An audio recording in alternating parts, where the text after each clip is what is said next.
O'Donnell. Un tutorial para tiempos complejos. Ayer un operativo descomunal de fuerzas de seguridad coordinadas por el Ministerio de Seguridad a cargo de Patricia Bullrich, junto con el apoyo de la policía de la ciudad de Buenos Aires, con un vallado que impidió incluso el acceso directamente a la Plaza de los Dos Congresos, un vallado que se extendió también hacia la Casa Rosada, con este despliegue que incluyó la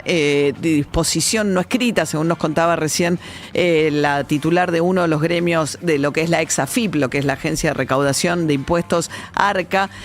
incluyó una orden no escrita que utilizaron incluso en este operativo inspectores de la agencia encargada de recaudar impuestos para que hiciera controles que, según nos decía Mariana de Alba, la secretaria general de la Unión de Personal Superior de Empleados de la ex-AFIP, es una orden completamente ilegal porque lo sumaron a los operativos de control de los micros que llegaban a la capital en los peajes de ingreso para controlar si los transportistas tenían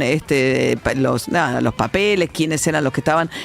a bordo de los micros. Todo un operativo fuertemente disuasorio, ¿no? De hecho, ya había arrancado con los carteles en lo que eran las estaciones de trenes, planteando que la policía iba a reprimir y alegando que, bueno, que lo que había ocurrido el miércoles de la semana pasada era un intento de sedición, ¿no? Con delitos gravísimos que el gobierno nacional, a través de Patricia Bullrich, le imputaba a los protagonistas de los incidentes del miércoles pasado. Dicho sea de paso, los 114 detenidos que hubo inicialmente y que la jueza Andrade liberó,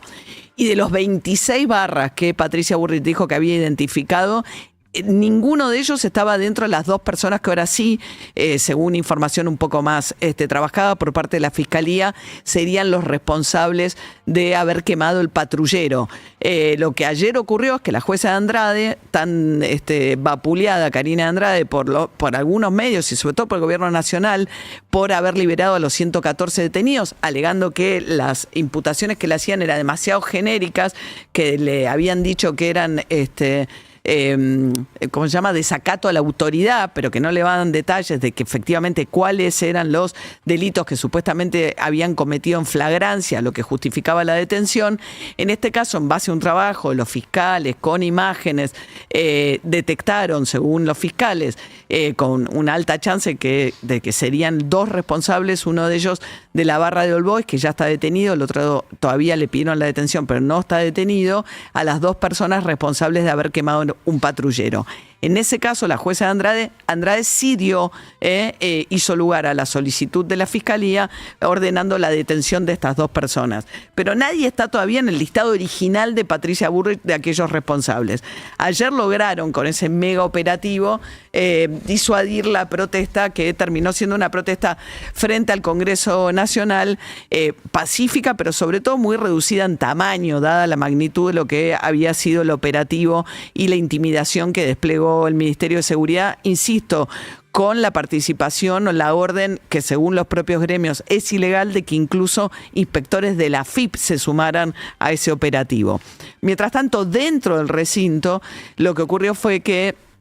Javier Milei obtuvo la aprobación de la Cámara de Diputados con 129 diputados, el número justo que necesitaba para que quede firme el decreto por el cual el Poder Ejecutivo se autoriza a tomar nueva deuda con el Fondo Monetario Internacional. Hay una ley que establece que los nuevos endeudamientos tengan que tener una aprobación del Congreso mediante una ley. ¿Cómo? Y esto lo hizo explícito ayer Los Penato, la diputada del PRO, que defendió el acompañamiento que le dio el PRO al gobierno nacional, dijo no, que como el Senado no lo iba a aprobar, se justificaba de esta manera el hecho de que Milei hubiese apelado a un decreto, el decreto de necesidad y urgencia, que bueno, decían que la necesidad de la urgencia estaba dada por la crisis financiera o por la situación frágil del país en materia económica. Va a un decreto de necesidad de urgencia que alcanza con que una cámara lo apruebe o con que no tenga el rechazo de ambas cámaras y queda firme. Entonces le permite ahorrarse una cámara, la discusión en el Senado en este caso. Suponiendo que ahí hay mayor dominio del peronismo, pero es un peronismo que a Cristina Fernández de Kirchner se le viene desgajando también. Ayer mismo 4 senadores que formaban parte del bloque de Unión por la Patria armaron su propio interbloque. Ahí pesan mucho los gobernadores, y los gobernadores, muchos de ellos de origen peronista, están apoyando y vienen apoyando a través de los votos de sus legisladores muchas de las medidas que les pide el gobierno nacional. Ayer pasó algo muy curioso, que es que en el medio de esta negociación, Sturzenegger había sacado una resolución por la cual se podía vender carne con hueso en la Patagonia. ¿Qué pasa? Tiene que ver con la aftosa, que es una región que no tiene aftosa